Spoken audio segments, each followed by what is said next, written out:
చూద్దాం. సంబంధాలు మెరుగుపడ్డాయి అనేదే ముఖ్యం. సో ఇలాంటి సమావేశాలు అనేది ప్రజల మధ్యలో బంధాల్ని బలపరుస్తుంది.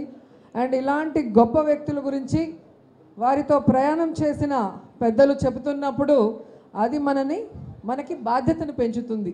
ఎందుకంటే పొద్దున్న లేచినప్పటి నుంచి నాకేంటి, నా కుటుంబానికి ఏంటి, నా పిల్లలకేంటి, మనకి స్వార్థం అయిపోయింది. మనం మనం మనం మనం మన చుట్టూరే ఉంది మన ఆలోచన.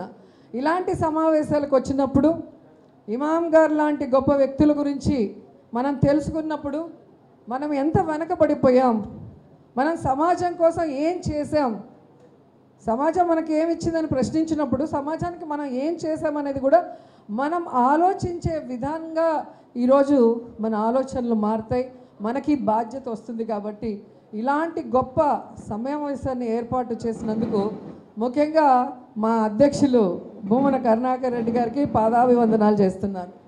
ఎందుకంటే ఆయనకి సాహిత్యం అంటే ఎంత ఇష్టమో మీ అందరికీ తెలుసు. సాహిత్యంతో పాటు ఇలాంటి గొప్ప కార్యక్రమాలు చేసినప్పుడు